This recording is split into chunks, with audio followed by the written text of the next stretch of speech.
On n'achète pas un journal, on finance son indépendance. Le Ravi, notre canard enchaîné régional, rêve de prendre un nouvel envol. Il cherche des fonds pour procéder à sa transition numérique, mais aussi élargir sa diffusion. Et c'est Michel Guéraud, son rédacteur en chef, qui va nous rejoindre tout de suite.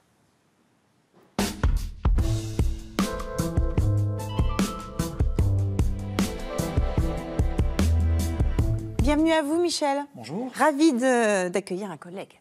On peut dire ça comme ça. Le Ravi, j'ai appris hier que le Ravi avait les bras en l'air grâce à mes petites camarades. Il existe depuis une quinzaine d'années, ce journal. J'ai dit que vous étiez un petit peu le canard enchaîné régional. Ça vous va comme comparaison? Ça nous va, c'est très flatteur. Bon, on n'a pas un siècle d'existence et on est plus petit, mais ça va venir. Oui. Qu'est-ce qu'on y trouve dans ce canard, dans ce journal? Au moins deux choses. L'enquête et la satire, c'est les deux jambes sur lesquelles on essaie de marcher. L'enquête, c'est l'envie de faire une info poil à gratter, d'aller au fond des choses, de passer par les fenêtres quand les portes sont fermées.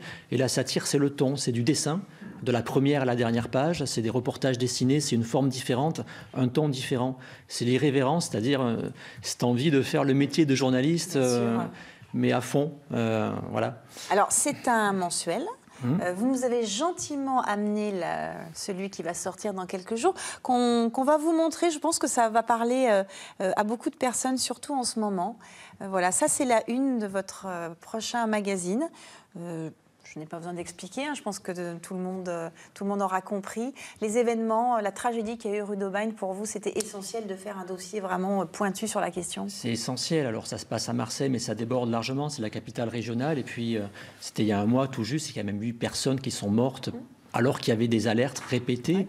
Et on a laissé faire. Et donc, il y a beaucoup de colère, mais aussi beaucoup de dignité. Avec, il n'y a pas longtemps encore, plus de 10 000 personnes qui dignement défilaient pour réclamer justice, vérité et surtout des mesures. On parle de dessin satirique, c'est ce qu'on découvre à votre une, mais on verra d'autres dessins. Pour vous, le dessin satirique, c'est vraiment un indicateur sociétal, ça montre aussi l'état de la presse, c'est par ça que ça passe, par le dessin? Clairement, c'est-à-dire que le dessin, on le fait, mais finalement, si on regarde, il n'y a pas tant de dessins que ça dans les journaux, dans la presse régionale, il n'y en a pas assez selon nous, et c'est un peu un indicateur de la liberté de ton des journaux, en fait.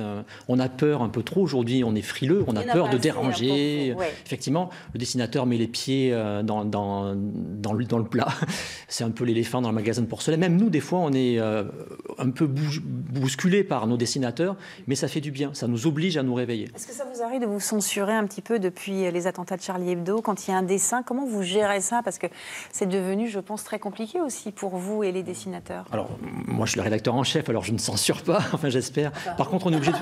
Voilà. Bien évidemment. Peut-être qu'ils se plaignent des fois quand même, mais on doit faire des choix, forcément. Il y a 2 dessins, il faut en prendre un. Et puis, il y a des choses qu'on n'a pas envie de faire. On ne s'attaque pas à la vie privée des gens, on ne se moque pas, par exemple, du physique, des gens inutilement.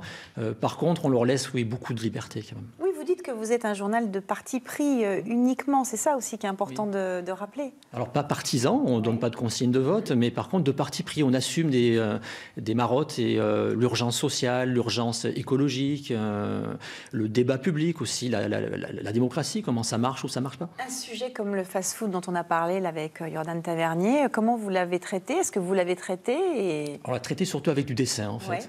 Parfois, alors nous, quand on va sur un sujet, c'est qu'on essaye de faire différemment. On veut raconter quelque chose de plus. Là, c'était bien raconté par nos confrères.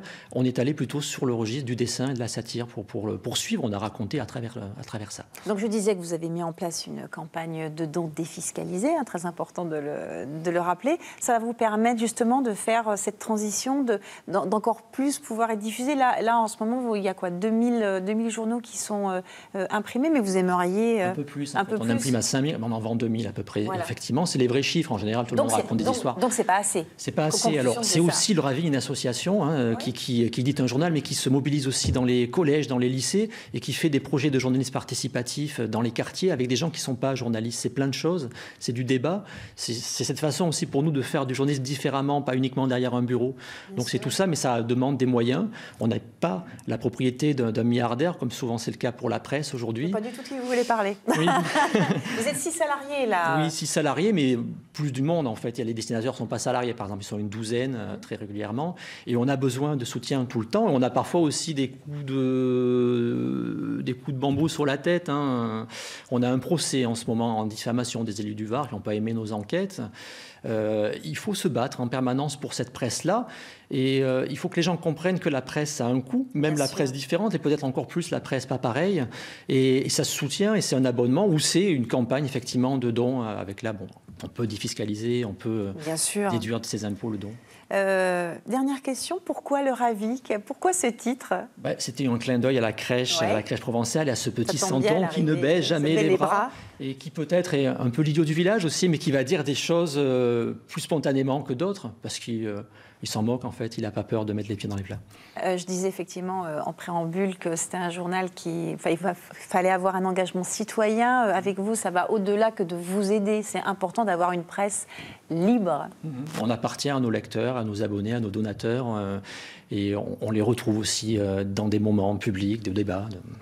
Eh bien, écoutez, on va vous souhaiter que le Ravi continue toujours à avoir les bras en l'air et donc de ne jamais baisser les bras. Là, vous avez besoin un petit peu de nous, donc on va vous aider. Je compte sur vous, messieurs, dames. Le Ravi, journal régional.